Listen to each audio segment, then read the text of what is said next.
एक एक करके अपनी 4 बेटियों को, जो उनकी कोख से पैदा हुई थी, जो गांव में कहा जाता था कि एक के बाद एक जनती जा रही है, ऐसी जो माहौल था उसके अंदर, वो सशक्त महिला, क्योंकि भीतर सशक्तिकरण होता है, बाहर का सशक्तिकरण कभी काम नहीं आता है जब तक कि हम भीतर से सशक्त नहीं हो। तो मैंने इस कहानी में ये दिखाने की कोशिश की है कि एक महिला चाहे जहां भी रहे, चाहे जिन भी परिस्थितियों में रहे, अगर वो भीतर से सशक्त है तो वो बहुत कुछ कर सकती है। इसी एक महिला रेवती की कहानी मैंने इस कहानी में पिरोई है। और वो महिला गांव से निकल करके फिर शहर आती है, अपनी बच्चियों को पढ़ाती है, उनकी शादियां करती है, और जब अंतिम बच्ची की शादी थी तब वो क्या निर्णय लेती है, मैं निर्णय नहीं बताऊंगी, क्योंकि वो निर्णय अगर बता दिया तो पिक्चर का एंड जैसे हमें पहले पता चल जाता है तो मजा नहीं आता। हमें पता होता है कि क्या होने वाला है। मैं एंडिंग नहीं बताऊंगी, पर उस सशक्त महिला की कहानी आपके सामने रखना चाहती हूँ, और उस आप तक पहुंचाने में इस कहानी को जो सहयोग मुझे मिला, जो मुझे एक सपोर्ट मिला संगीता दीदी का, आमी पटेल जी का, उनके सारे बच्चे जो इसमें एक्टिंग कर रहे हैं, मैं खुद इसे पहली बार देख रही हूँ आपके साथ बैठ करके, ये पहली बार आपके सामने प्रस्तुत हो रही है। मैं चाहती हूँ कि आगे कंटिन्यू इनके और इम्प्रूवमेंट के साथ किरदार हैं, दर्शक हैं, तो आपका जो सपोर्ट मुझे मिला है उसके लिए मैं बहुत बहुत आपसे धन्यवाद करती हूँ। मेरे एक मैसेज पे, मेरे एक बात पे जितने भी लोग यहाँ पे मेरे कहने पे उपस्थित हुए हैं, मैं उन सब का हार्दिक धन्यवाद ज्ञापित करते हुए आपको ये बताना चाहती हूँ कि ये कहानी लगभग 5 मैगजीन्स में, जो अच्छी साहित्यिक मैगजीन्स हैं, उनमें पब्लिश हो चुकी है और बहुत अच्छा प्रतिसाद मुझे मिला है। वेबसाइट जो चलती है साहित्यिक, उनमें भी पब्लिश हो चुकी है, चाहे वो प्रतिलिपि हो, चाहे वो मातृभारती हो, चाहे वो स्टोरी मिरर हो, बहुत सारी ऐसी वेबसाइट साहित्यिक चलती है, तो उनमें भी ये पब्लिश हो चुकी है। ये कहानी आपके सामने जो बच्चे लेकर के आए हैं, मैं उनका तहे दिल से दीदी का और आमी पटेल मैडम का बहुत बहुत बड़ा सहयोग रहा है, और हर बच्चे का बहुत बड़ा सहयोग रहा है। मैं दर्शक बनकर के बहुत खुश हूँ। शायद आप भी इन बच्चों के लिए एक बार जोरदार तालियां बजाइएगा ताकि बच्चों का हौसला बढ़े। और मैं सपोर्ट करती हूँ स्टेज हमारे आमी पटेल के, वो सपोर्ट होने के पहले हमारे डांस पार्टिसिपेंट्स को हम पहले तो बजाइए, आप लोगों के ऑनर में तालियां, इनके भी ऑनर में होना चाहिए।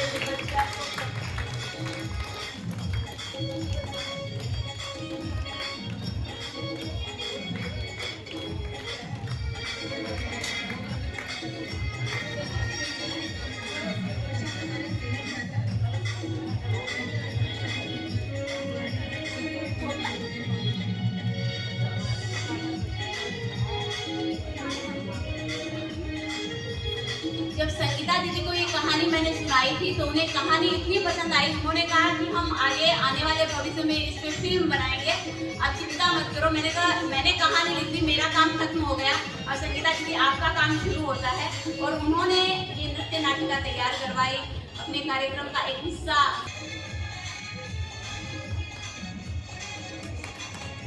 का बुला। इन्होंने मेरे को ऑफर किया कि भाई मेरी ये कहानी है, इनके पहले भी एक बार कहानी आई थी कि हमको करनी थी, पर मेरे से हो नहीं पाई इनकी कहानी को। मैंने बोला मैं कैसे करूं।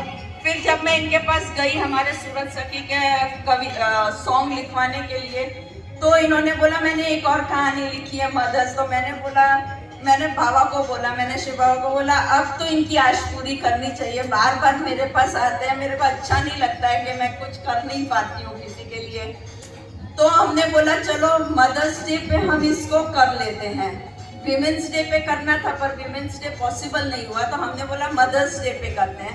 फिर हमने सोचा जब 5वीं बेटी हम ये ले ही रहे हैं कहानी, तो क्यों ना ऐसी मदर्स को हम ले आए जिनके केवल बेटियां हैं। और इसी सिलसिले में फिर ये प्रोग्राम बनता गया, तो फिर इस प्रोग्राम को हमने ये साकार रूप दे दिया। अब हम इंतजार नहीं, देखेंगे एक सुंदर सी नृत्य नाटिका 5वीं बेटी। लघु नाटिका प्रस्तुत करने जा रहे हैं 5वीं बेटी, जिसकी लेखिका है डॉक्टर पूनम गुजरानी जी।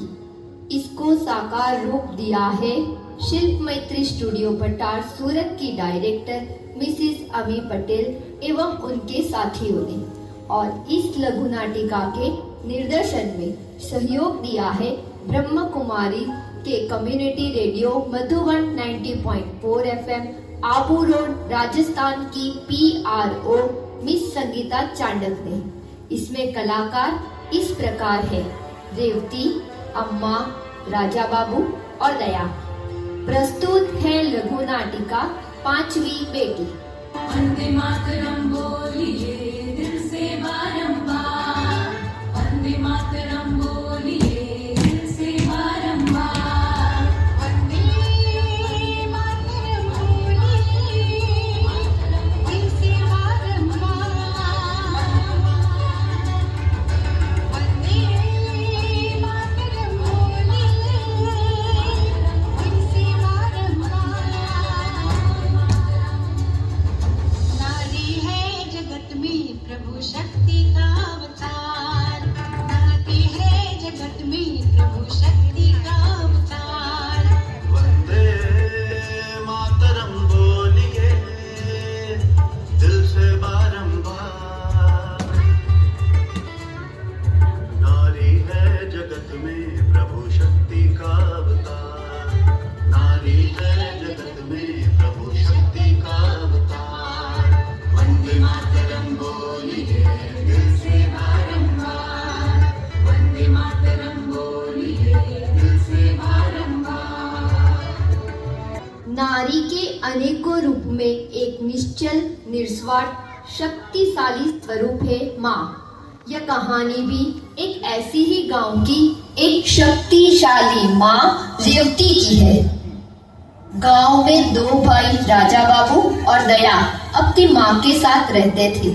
दोनों भाइयों का आपस में बहुत प्यार था और खेतीबाड़ी करके अपनी अम्मा के साथ गुजारा कर रहे थे। समय बीतता गया और राजा बाबू का ब्याह गांव की अनपढ़ परंतु सुशील और संस्कारी और अति सुंदर लड़की रेवती से हुआ। अम्मा तो पूरे गांव में उनकी सुंदरता का बखान करते थकती नहीं थी। जैसे जैसे समय बीतता गया, रेवती ने एक के बाद एक 3 छोरियों को जन्म दिया: देवकन्या, रामकन्या और कृष्ण कन्या। बस कमी थी तो कृष्ण कन्हैया की, जो अम्मा को कांटों की तरह चुभती थी। इस बीच दूसरे बेटे राजा बाबू के छोटे भाई दया की शादी बहुत ही अमीर घर की लड़की पार्वती से हो गई, जो अपने साथ ढेर सा दहेज लेकर आई थी। इस बार जब रेवती पेट से हुई तो अम्मा ने राजा बाबू को अपने पास बुलाया और समझाने लगी।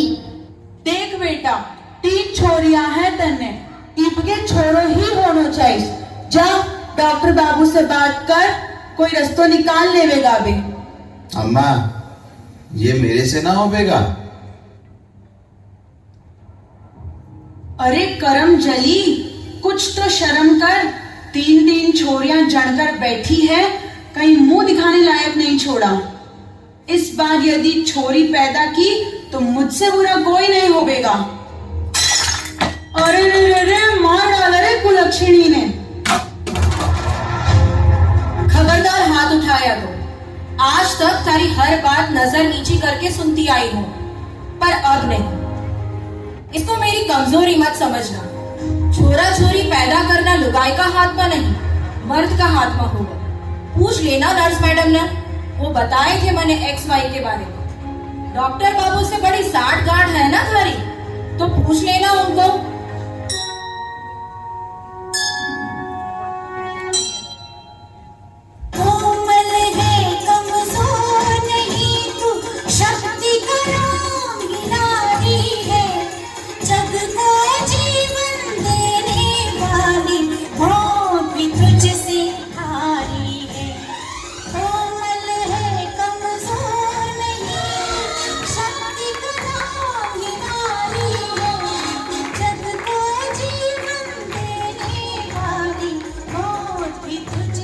करवा दी और अपने चारों बेटियों के साथ शहर अपने पति राजा बाबू के पास रहने चली गई। शहर में राजा बाबू ने कपड़ों की मिल लगा रखी थी और उनका कारोबार इतनी जल्दी बढ़ गया था कि अब राजा बाबू के पास हर सुख सुविधा उपलब्ध थी। आलीशान बंगला, कार, बढ़िया ऑफिस आदि जिसकी एक आम आदमी कल्पना भी नहीं कर सकता। राजा बाबू ने अपने सभी बेटियों को अच्छे से स्कूल में दाखिला दिलवाया और देखते ही देखते बड़ी बेटी देवकन्या शादी लायक हो गई। राजा बाबू और रेवती ने बहुत धूमधाम से देवकन्या की शादी की।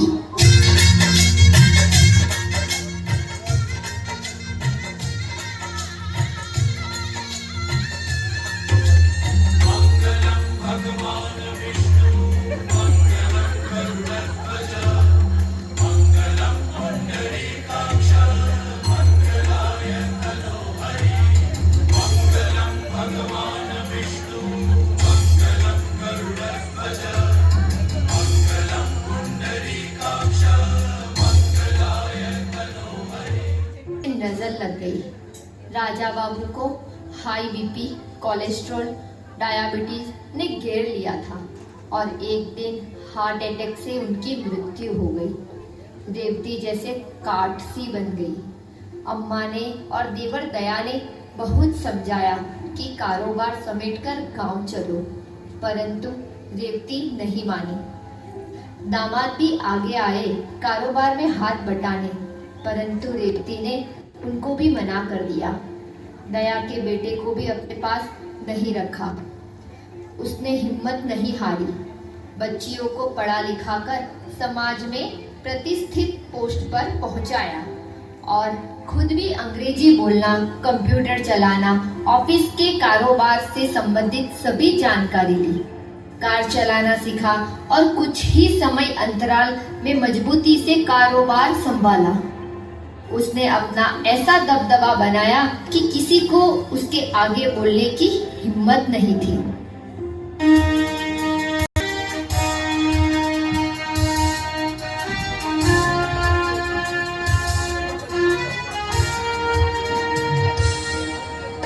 हम हैं शक्ति, हम हैं शक्ति, हम हैं शक्ति, हम हैं शक्ति, हम हैं शक्ति, हम हैं बुद्धि, प्रेरणा, प्रयास, हर अंधेरे पथ पे ज्योति, उज्ज्वल प्रकाश।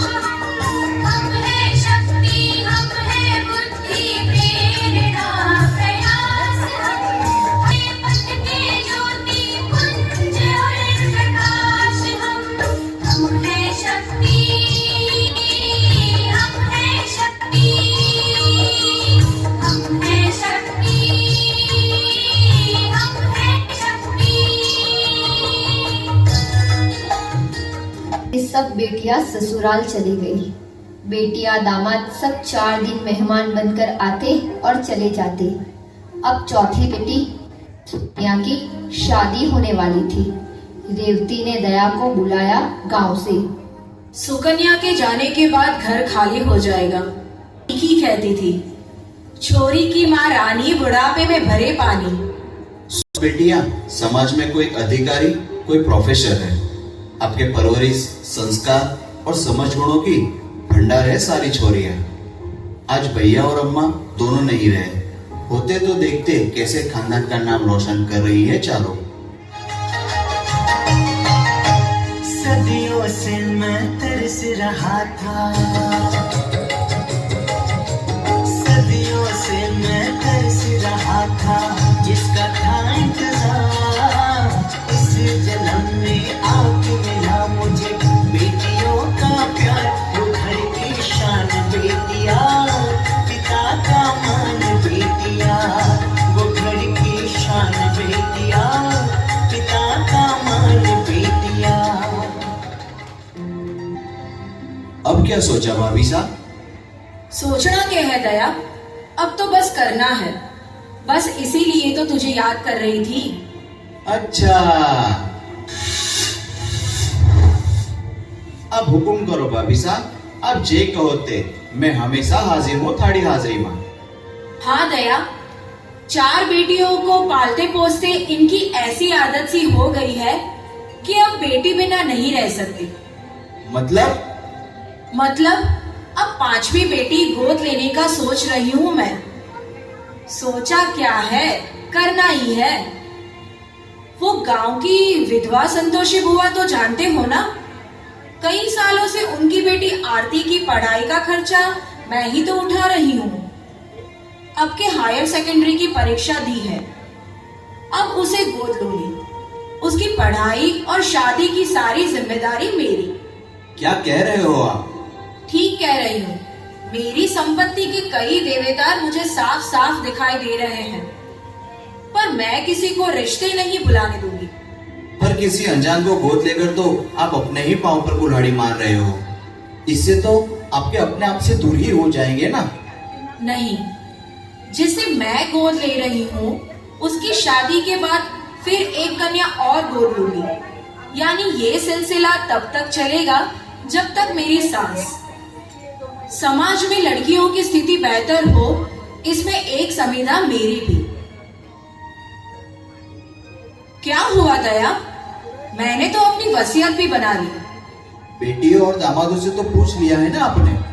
तने के लागे है दया? मेरे संस्कार क्या इतने कमजोर है कि मेरा परिवार मेरा साथ ना देवेगा?